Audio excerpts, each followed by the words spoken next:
Mesdames et messieurs, bonsoir et bienvenue dans ce rendez-vous culture. Notre invité ce soir incarne la résilience et le pouvoir de la transformation personnelle. Il a mené une brillante carrière dans le monde de l'entreprise avant de s'immerger dans l'étude des mécanismes de l'esprit et de la guérison émotionnelle. Son premier roman, Réveille-toi, sois heureux, à mi-chemin entre le roman captivant et le livre de développement personnel. Réveille-toi, sois heureux nous plonge dans l'histoire de Zeyn, confronté à l'urgence de repenser toute son existence. À travers le voyage intérieur de Zeyn, El Elbnani démontre que la tragédie peut être transformée en un tremplin vers une vie extraordinaire. Il explore la fragilité de nos certitudes et l'urgence de vivre en pleine conscience. El Elbnani intègre de manière fluide les principes de la psychologie et les clés de la réalisation de soi, faisant de ce roman un puissant outil de transformation pour quiconque cherche à retrouver sa paix intérieure et le sens profond de son existence. El Elbnani, bonsoir à vous. Bonsoir. Vous êtes écrivain, psychothérapeute, conférencier. C'est un plaisir de vous avoir avec nous ce soir. Merci, ravi d'être avec vous et merci pour la belle introduction. Merci d'avoir accepté cette invitation. Alors, vous avez un petit peu toutes ces casquettes que vous avez combinées dans un seul et même livre. D'abord celui dont on va parler aujourd'hui. Donc, Réveille-toi, sois heureux, le tome 1. Mais il y a une suite et on en parlera tout à l'heure. Avant toute chose, je le disais à l'instant, un roman, mais on sent qu'il y a aussi du développement personnel. Alors, pourquoi avoir choisi d'abord ce format, celui du roman, plutôt que de l'essai? Qu'est-ce qui vous a donné envie d'écrire ce livre de cette manière? Ma motivation première, c'était le partage. Donc, j'ai vécu un certain nombre d'expériences et de prises de conscience qui m'ont permis d'enrichir considérablement ma vie, et c'était cette volonté de partager. Et j'ai choisi le roman puisqu'il me semblait que c'était un format qui était beaucoup plus facile de faire passer des messages et qu'il était on ne le perçoit pas comme un donneur de leçons, et c'est pas ce que je voulais. Je veux pas donner de leçons, je veux vraiment être dans le partage, partage de ce que j'ai vécu. Ça passe beaucoup mieux. Pour l'avoir lu, on ne le sent pas du tout. Vous avez raison. Et à chacun de se servir et chacun de prendre ce qui résonne avec lui au moment où il lit le livre. Donc c'était ça l'intention première. Et en plus, l'histoire, je la connais bien parce qu'en grande partie, c'est ce que j'ai vécu. C'était facile pour moi de pouvoir mettre noir sur blanc un petit peu ces différents concepts, idées et messages. Justement, cette fiction, elle permet de donner un petit peu plus de liberté peut-être dans l'écriture. Absolument. Mon objectif premier n'était pas tellement de raconter mon histoire, mais c'était plus ce partage et faire passer un certain nombre de messages. Donc la fiction m'a donné une liberté de pouvoir omettre certains passages ou modifier d'autres avec toute liberté, sans avoir la contrainte de devoir rester fidèle avec mon expérience personnelle. On va revenir sur ce titre, donc cette injonction « Réveille-toi, sois heureux ». Donc pourquoi le choix de ce titre? Est-ce que vous essayez de réveiller un petit peu les consciences? C'est le sentiment que j'ai eu quand j'ai découvert ce que je partage avec mes lecteurs. J'avais vraiment le sentiment d'un réveil, de ne pas être conscient d'un certain nombre de choses et d'un coup, de me réveiller. C'est dans ce sens que j'ai choisi ce titre. Et sois heureux parce que, inévitablement, quand ce réveil se produit, sois heureux est une conséquence naturelle de ce réveil. Ce n'est pas un effort ou ce n'est pas le fruit d'un travail, c'est vraiment une conséquence naturelle. La joie s'invite naturellement. Justement, le choix du personnage principal, Zeyn, donc un homme contemporain en fait, qui vit une vie auquel on peut s'identifier très facilement. Et du coup, ces connaissances qu'on emmagasine en lisant ce livre viennent aussi naturellement. N'est-ce pas? Oui. J'ai parlé absolument, pour vous. Absolument, Une merci. personne qui peut sembler sans histoire, mais après un drame qui se réveille et qui finalement a cette curiosité, qui commence à chercher à contrôler ses émotions. Alors pour vous, en quoi c'est important justement d'être capable, d'être conscient d'abord du monde dans lequel on vit, de ce qui nous entoure, et puis de sa personne, de ses sentiments, pouvoir un petit peu les contrôler pour mieux avancer, on va dire. Oui, c'est pas seulement les contrôler, c'est vraiment comprendre comment on fonctionne en tant qu'être humain. En mon parcours à l'école, on m'a appris les maths, la physique, l'histoire, mais jamais personne ne m'a rien appris sur comment moi je fonctionnais en tant qu'être humain, comment fonctionnait mon intelligence. Et c'est vraiment cette prise de conscience et de comprendre ces mécanismes qui te permettent justement de faire de meilleurs choix. On ne s'en rend pas forcément compte, mais notre état émotionnel est le dernier filtre avant toutes nos prises de décision. On ne prend pas les mêmes décisions quand on est stressé, énervé, que quand on est détendu, joyeux, enthousiaste. Donc c'est indépendamment de nos croyances, de notre éducation, de nos bagages, cet état émotionnel est le dernier filtre. Et pour beaucoup d'entre nous, on subit cet état émotionnel plutôt que de le choisir. Quand je dis on subit, c'est qu'on traîne un état émotionnel ou une attitude qu'on a hérité de l'éducation qu'on a reçue, l'environnement où on a grandi, les gens qu'on a fréquentés. Et il y a un conditionnement qui s'est opéré. Et aujourd'hui, je traîne une attitude, une sorte de résidence émotionnelle que je subis et je n'ai jamais pris le temps ou je ne prends pas le temps de la rafraîchir et de choisir consciemment, consciencieusement l'attitude ou l'état émotionnel que je souhaite et qui va le mieux me servir pour ma vie et pour ce que je souhaite manifester. Et il y a une approche qui te permet justement de faire cette actualisation et de rafraîchir et d'avoir une vie plus consciente. Donc c'est une question de se prendre en main, en fait, de se Absolument. reprendre en main d'une certaine manière, et puis de se reprogrammer pour être la personne qu'on veut, peut-être. Vous parlez d'un certain nombre de concepts. Il y a la respiration, il y a la routine. On va voir si tu es une bonne élève. Oui, je suis une bonne élève. Il y a la posture qui joue aussi un rôle, la posture qu'on a. Et puis, vous le dites dans votre livre, il suffit des fois de 6 semaines.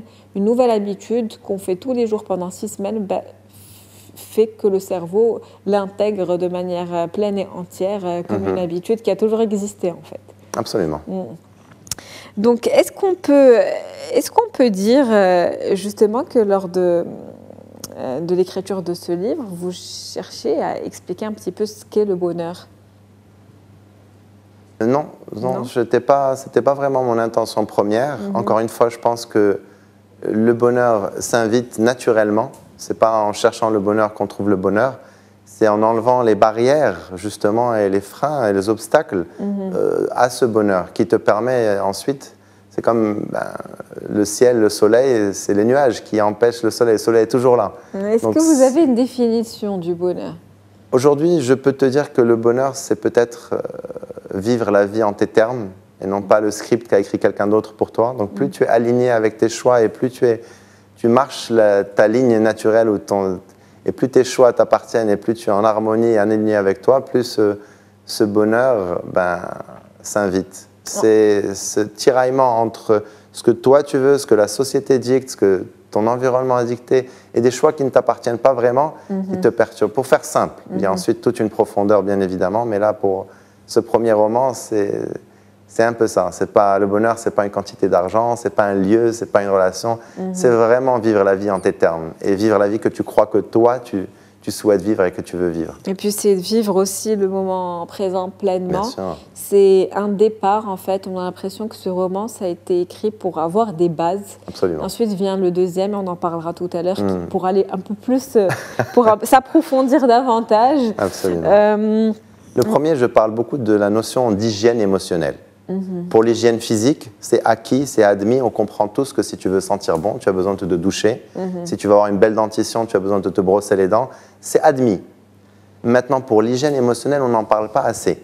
Et si tu n'as pas un certain nombre de rituels ou une certaine pratique d'hygiène émotionnelle, tu ne peux pas t'étonner que tu rencontres énormément de difficultés le long de ta vie. C'est comme si tu n'es pas en forme physiquement. 4 escaliers vont t'essouffler. Le problème, ce n'est pas les 4 marches. Le problème, c'est ta condition. Donc vraiment prendre soin de cette condition émotionnelle est parmi les fondamentaux. C'est la base. Et c'est ce qui te permet aussi d'être beaucoup plus résilient, c'est ce qui te permet de libérer plus facilement tes traumas, c'est ce qui rend même les couches plus profondes de l'être humain plus accessibles. Donc c'est pour ça que c'est vraiment cette base, c'est d'être en forme physiquement de la même manière que si tu es en forme physiquement, ça ne veut pas dire que tu ne vas jamais tomber malade, mais ça veut dire que tu es plus préparé, tu as un système immunitaire qui est plus fort. De la même manière, d'un point de vue émotionnel, si tu as une certaine hygiène émotionnelle, tu es beaucoup plus fort et préparé et résilient pour faire face à la vie qui parfois nous surprend et parfois n'est pas toujours comme on le souhaite. Absolument, absolument. En tout cas, on a des personnages spéciaux. On va parler de Farah, qui est une personne qui visiblement a beaucoup marqué le personnage principal. Parlez-nous de ce lien qui unit justement Zayn et Farah. Pourquoi cette femme qui, tout au long du livre, plus ou moins, l'a accompagnée par sa bonne humeur et sa joie. Quand le disciple est prêt, le maître apparaît. Je pense que c'est ça. Je ne sais pas dans quelle tradition on dit ça, mais Zayn était prêt, voulait vraiment aller de l'avant, apprendre. Et c'est là que cette dame apparaît dans sa vie, dans un lieu improbable. Je pense qu'on ne va pas dévoiler les... Bien sûr, on laisse un peu de suspense on va pas pour dévoiler. Les téléspectateurs. C'est une dame qui a une vie très dure et qui est pleine de sagesse et qui a une approche aussi qui prend la vie avec une certaine légèreté. Et elle est capable de faire passer des messages profonds dans une forme de légèreté, ce qui fait que c'est beaucoup plus accessible. C'est une dame qui est extrêmement pragmatique. Donc, ce n'est pas tellement de la philosophie ou des enseignements. C'est vraiment une observation de la vie qui fait que les messages passent d'une manière assez intuitive, assez simple finalement. Et un personnage assez particulier puisqu'elle a beaucoup de sens de l'humour. Et elle aime Titi, elle aime appuyer là où ça fait mal avec beaucoup de bienveillance, mais elle aime appuyer. Donc mais des fois, il le faut. Parfois, oui. En tout cas, tout au long du roman, il y a cette notion de choix. Oui. Il faut faire des choix et ça nous renvoie à notre vie au quotidien où il faut faire des choix et finalement, ce sont ces choix qui finissent par définir la personne qu'on est et qu'on devient. Absolument. Nos choix sculptent notre destin quelque part. Et souvent, on a le sentiment qu'il faut faire de grands changements pour transformer une vie, alors qu'en réalité, c'est les petits choix qu'on répète au quotidien qui ont le plus d'impact sur notre vie et sur notre destin. Et si je peux challenger l'audience, arrête de te brosser les dents une dizaine de jours et on en reparle. Si tu vois le rituel en soi, ben, tu vas le sous-estimer. Qu'est-ce que se brosser 2 petites minutes par jour, qu'est-ce que ça peut bien changer? Et finalement, c'est ce qui a le plus d'impact. Oui, il faut aller voir le dentiste tous les 6 mois ou tous les ans, mais finalement, ce qui a le plus d'impact, ce n'est pas cette visite chez le dentiste tous les ans, mais c'est ce rituel de 2 petites minutes par jour. Et vous essayez de transmettre ces informations vraiment de toutes les manières possibles. Dans vos livres, il y a des schémas, il y a des images. On le voit à l'image qui m'a marquée d'un même homme en bonne condition physique et l'autre qui est le même d'ailleurs en surpoids et écrit en dessous la seule différence c'est 35 minutes par jour donc de sport. Donc ces 35 minutes au quotidien font qu'on devient soit cette personne-là, soit l'autre. En tout cas, un livre qui nous laisse sur notre faim, nous donne envie en tout cas de commencer tout de suite le prochain. Et on va se concentrer là-dessus. Après le réveil, l'éveil, donc d'abord un appel au réveil. Absolument. Et puis après avoir eu les bases et compris un petit peu comment gérer, on va dire, ces émotions, les accueillir, les comprendre. Là, il faut aller encore plus loin avec l'éveil. Et c'est un petit peu aussi le sujet de votre deuxième roman. Absolument. C'est la suite. Donc l'histoire est le même personnage qui continue, qui poursuit. Le premier adresse la partie la plus superficielle, on veut dire, de l'être humain, qui est ce conditionnement. Donc c'est vraiment ce conditionnement, on se conditionne au quotidien. Le deuxième approche les couches plus profondes, qui sont liées à nos besoins plus profonds, qui sont liés à nos traumas aussi, et à tout ce casserole ou ces bagages que l'on traîne du passé de cette vie, et puis aussi donc ce bagage. Et justement, on ne se rend pas compte comment beaucoup de nos comportements aujourd'hui sont liés à des traumas de l'enfance ou des traumas de vie. Quand c'est une phobie, on le comprend très bien. Si enfant, tu as été mordu par un chien, ben aujourd'hui, à chaque fois que tu vois un chien, ben, tu sens une réaction compulsive. Compulsive, ça veut dire que c'est plus fort que toi, que tu ne contrôles pas. Quand c'est une phobie comme ça, on le comprend assez facilement.